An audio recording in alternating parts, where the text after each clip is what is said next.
Selamat datang di Pojok Santai. Sebelum Anda mendengarkan audiobook ini, kami menginformasikan bahwa channel ini adalah review audio dari buku yang ada di Indonesia. Untuk membaca keseluruhan buku ini, kami menyarankan membeli buku aslinya di toko buku kesayangan Anda, baik offline maupun online. Keberadaan channel ini dimaksudkan untuk membantu Anda mendapatkan pengetahuan dari buku-buku kesayangan Anda. Jangan lupa untuk subscribe, like, dan komen. Selamat datang di Pojok Santai, channel khusus yang membahas komik dan novel dengan cara asyik. Begal Ireng tak pernah mengira dirinya bisa masuk jebakan Andika. Emosi sudah tak terbilang lagi. Pertarungan dahsyat akan segera dimulai. Siapakah yang akan jadi pemenang? Yuk, langsung saja disimak video kali ini. Sementara itu, pertempuran Andika melawan Begal Ireng makin sengit. Keduanya bertukar jurus bertubi-tubi dalam satu kelebatan yang sulit ditangkap mata orang awam. Berkali-kali Begal Ireng dibuat penasaran oleh jurus-jurus pendekar Slebor yang tampak seperti main-main. Dan setiap kali Begal Ireng melabrak, selalu saja dapat dipatahkan Andika. Sampai suatu saat, Begal Ireng mencoba melepaskan tendangan tipuan ke arah pinggang pendekar Slebor. Dan begitu melihat lawannya menghindar dengan melenting ke atas, Begal Ireng tak menyia-nyiakannya. Seketika, tenaga dalamnya kini digenjot. Lalu tubuhnya melesat sambil melepaskan pukulan maut ke arah Andika yang masih berputaran di udara. Melihat serangan mendadak ini, pendekar Slebor rupanya memang sudah menduga. Dalam keadaan masih di udara, langsung dipapaknya serangan Begal Ireng dengan tangan kanannya. Sehingga, plak! Begitu kuat tenaga dalam yang dikerahkan pendekar Slebor, sehingga tangan kanannya yang tak bergoyah langsung meluruk dengan jari-jari lurus ke arah dada Begal Ireng. Tak ada kesempatan bagi tokoh hitam ini untuk menghindar.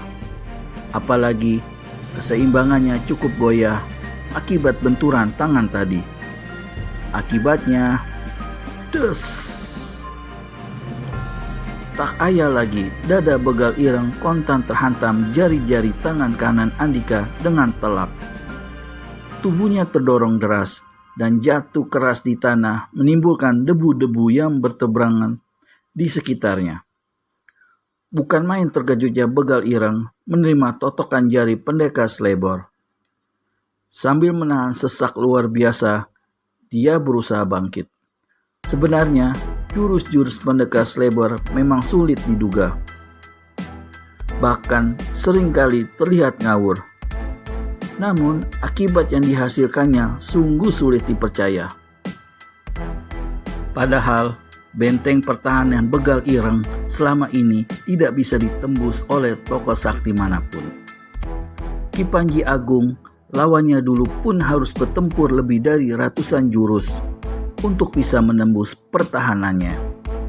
Tapi lawannya yang berusia belasan tahun ini mampu membobol pertahanan Begal Ireng tak kurang dari 30 jurus. Kenapa kaget? Sekarang kau baru berkenalan dengan pendekar Slebor yang baru turun gunung. Kau ingin melihat kekonyolanku? Lihatlah. Selesai berkata demikian, Andika melabrak lawan seperti orang gila yang sedang mengamuk sejadi-jadinya. Sepasang tangannya mengebut kian kemari, dengan telapak dan jari tangan terbuka lebar-lebar. Kakinya menendang-nendang kacau seperti seekor kuda liar, sedangkan kepalanya berputar-putar sehingga rambutnya berantakan tak karuan.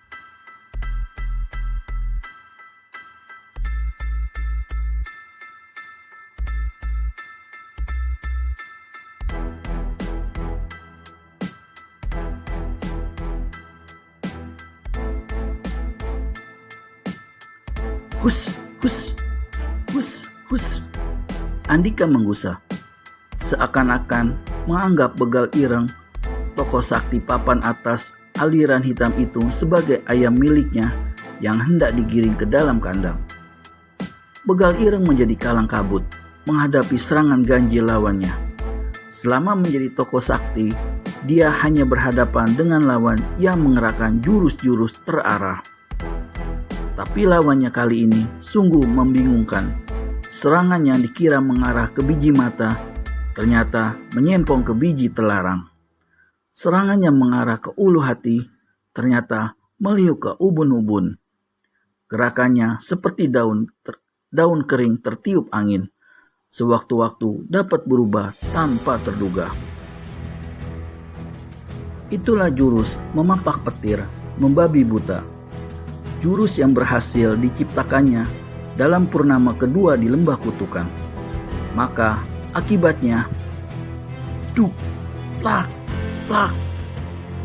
Secara beruntun, serangan gencar pendekar Slebor bersarang di tubuh lawan. Kepalanya berhasil menyeruduk kening lawan, sedangkan telapak tangannya yang terbuka mengenai dua belahan pantat lawan. Tubuh Begal Ireng langsung terjengkang, lalu kembali menghatam tanah dengan keras. Sesaat, mata tokoh hitam ini mengerjap-ngejap dan kepalanya digerak-gerakkan. Kepalanya pusing bukan kepalang akibat benturan kepala lawannya pada bagian kening. Sedangkan kedua tangannya memegangi bagian pantatnya yang terasa seperti tersayat. Andika tergelak-gelak sambil memegangi perut. Kau seperti anak kecil yang sedang antri di jamban, Begal Ireng. Anjing kurap. Begal Ireng bangkit kembali. Kemarahan tokoh sesat ini sudah membakar seluruh dadanya. Ubun-ubunnya pun sudah seperti mau meledak. Segera dilepasnya cemeti dari pinggang. Dia tak mau tanggung-tanggung lagi menghadapi lawannya yang ganjil ini. Waduh, kau mulai main-main dengan buntut tuyulmu itu ya. Hati-hati, nanti bisa dimarahin abahmu. Andika berkoar seenak udel. Hiat! Pertempuran berlanjut, tapi kali ini lebih ganas karena masing-masing telah mengeluarkan senjata.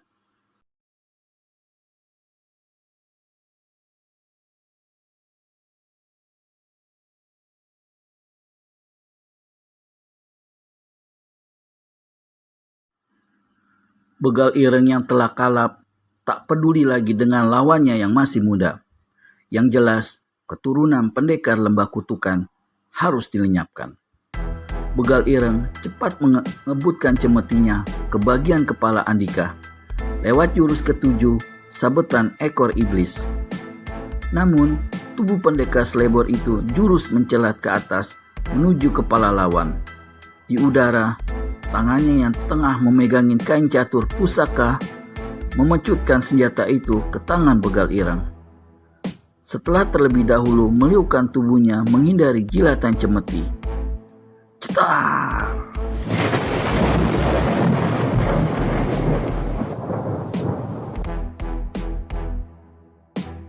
Cemeti di tangan Begal Ireng terlepas seketika.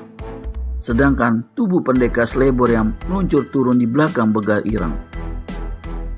Begitu mendarat, dengan satu gerakan sulit dihindari, kain catur pusakanya menyergap wajah Begal Ireng saat masih di udara. Akibatnya, Begal Ireng tidak dapat melihat apa-apa lagi. Kain itu berusaha dilepaskan dari wajahnya dengan melempar tubuh ke belakang. Tapi dengan segera Andika mengikuti gerakannya. Beberapa kali tubuh mereka bergantian berputaran. Dan ternyata Begal Ireng tetap tak dapat melepaskan cengkraman kain catur pusaka yang membelit seluruh wajahnya. Sampai suatu ketika, dalam keadaan begitu, mata pendekar Slebor melihat tubuh Ningrum melayang mengerikan. Rupanya, seorang dari si kembar dari Tiongkok berhasil menghempaskan tubuh gadis itu dengan pukulan jarak jauh yang pernah dipakai untuk melumpuhkan Ki Panji Agung dulu. "Ningrum!" teriak Andika terkejut. Pada saat itu, perhatiannya pada begal ireng buyar, sehingga pegangan pada kain catur pusaka mengendor. "Hiat!"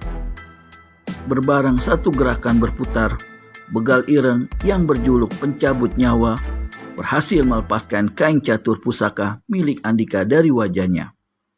Setelah tubuhnya menghadap ke arah pendekar Slebor, tangannya bergerak bergantian secara beruntun. Des, des, des, des. 4 pukulan sakti ajian Braja Musti menghantam dada pendekar itu. Jika satu pukulan itu dapat meremukkan batu karang sebesar benteng, bisa dibayangkan bagaimana parahnya luka yang diderita Andika menerima 4 pukulan sekaligus. Tubuh Andika terjengkang menyusul Ningrum yang lebih dulu menghantam sisi Bukit Karang.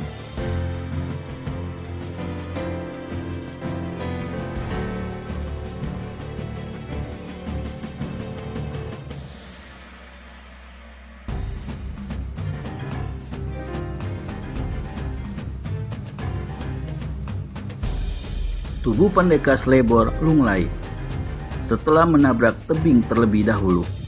Dari celah bibirnya mengalir darah kental kehitam-hitaman, sedangkan dari dadanya tampak mengepul asap tipis. "Andika!"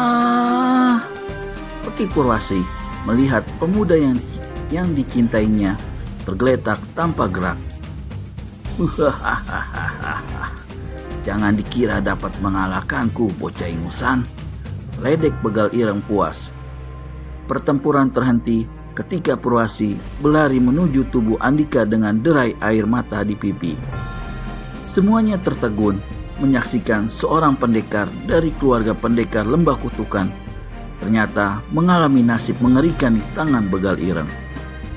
Di langit, awan gelap yang pekat berarak menutupi seluruh celah bukit. Warnanya yang menyeramkan, sedikit pun tidak membiarkan sinar matahari menerobos. Gumpalan raksasa berkekuatan sengatan alam yang maha dahsyat itu saling berbenturan dan jelegar, jelegar, jelegar, jelegar.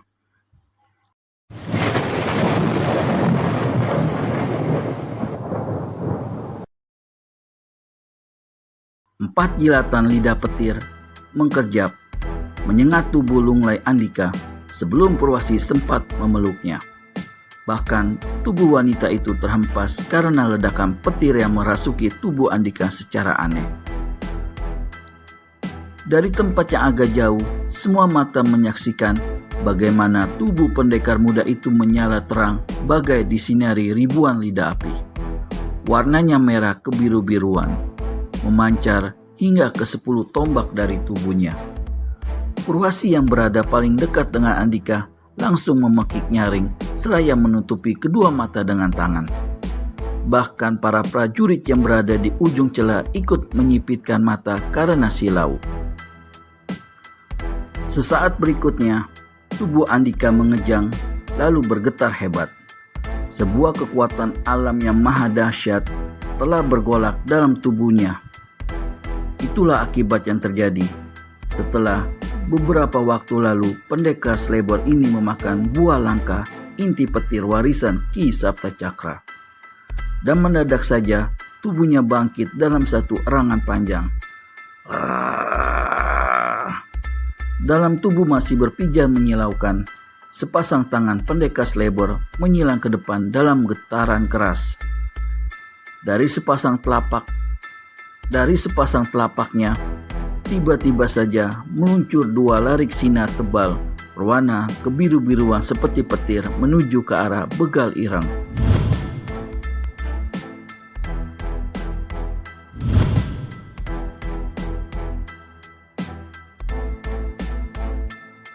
Tokoh berjuluk si pencabut nyawa yang tertegun menyaksikan keajaiban itu tak mampu lagi menghindar. Dia benar-benar terpaku melihat kejadian itu.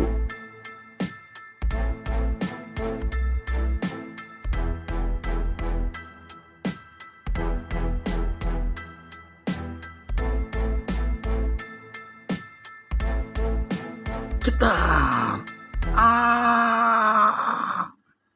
Lengkingan tinggi menguak angkasa terdengar. Hanya sesaat mulut tokoh sakti itu melontarkan teriakan menggidikan. Lalu tubuhnya ambruk dan telah hangus matang di atas tanah. Asap tipis berbau menjijikan menyebar di celah bukit, lalu hilang tersapu angin. Melihat kenyataan yang mengendorkan keberanian mereka, anak buah begal ireng langsung mengambil keputusan untuk melarikan diri, termasuk si kembar dari Tiongkok. Mereka tidak mau menjadi korban berikutnya dari ilmu aneh pendekar Slebor. Begitu cepat mereka melesat, sesaat kemudian keenam lelaki itu sudah menghilang di balik bukit tanpa ada yang bisa mencegahnya. Sementara tubuh Andika kini telah biasa kembali. Sinar menyilaukan telah menghilang perlahan beberapa saat lalu, bagai diisap bumi. Lalu pendekar Slebor melangkah menghampiri Ningrum. "Bawa Pati Ranggapati ke istana, Paman Guntus Laksa," ujar Pewasi memecah kesunyian celah bukit. Mahapati Guntus Laksa mengangguk. Dengan cukup hormat diajak Pati Ranggapati yang telah menyerah untuk ikut ke istana untuk diadili. Bersama 2 perwira dan 9 prajurit yang masih hidup, mereka meninggalkan celah bukit. Di pangkuan Andika, Ningrum tersengal-sengal mempertahankan nyawa yang diambang maut. Darah membasahi sebagian pakaiannya setelah mengalir dari mulutnya yang tersapu warna merah. "Andika, rupanya takdir akan memisahkan kita. Kalau dulu aku bisa diselamatkan guruku, kini aku tak yakin akan ada orang yang bisa menyelamatkanku. Aku mencintaimu, Andika, dan aku yakin kau memang mencintaiku. Tapi ketika aku tahu kalau kau ternyata seorang keluarga kerajaan, aku merasa tidak berharga di matamu. Dan itu ku ketahui sewaktu berada di ruang kehormatan untuk melihat lukisan Ki Sabta Cakra. Barangkali kau harus menerima cinta Perwasi, Andika." Setelah itu, Ningrum meregang. Nyawanya pun hanyut dalam alunan irama kematian. Kelopak matanya yang mengatur perlahan bersama hembusan napas terakhir. "Ningrum," desis Andika. Sebenarnya ada sesuatu yang mengganjal dada Andika.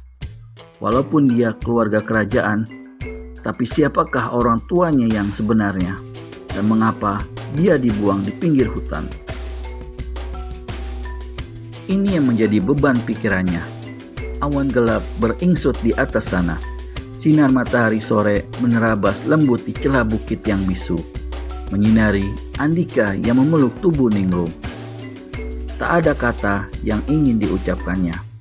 Tak ada sesuatu pun yang ingin diperbuatnya, kecuali memeluk erat tubuh beku Ningrum untuk mengantar kepergiannya ke alam abadi. Dengan berakhirnya riwayat begal ireng, maka berakhirlah pula hal yang menghantui masyarakat. Tapi menyisakan juga kisah sedih untuk pendekar kita dengan meninggalnya Ningrum. Akan kemanakah pendekar Slebor selanjutnya? Entahlah. Untuk baiknya ikutin terus kisah Slebornya hanya di channel Pojok Santai. Segera subscribe dan tekan tombol lonceng untuk mendapat notifikasi video terbaru dari kami. Terima kasih dan sampai bertemu kembali.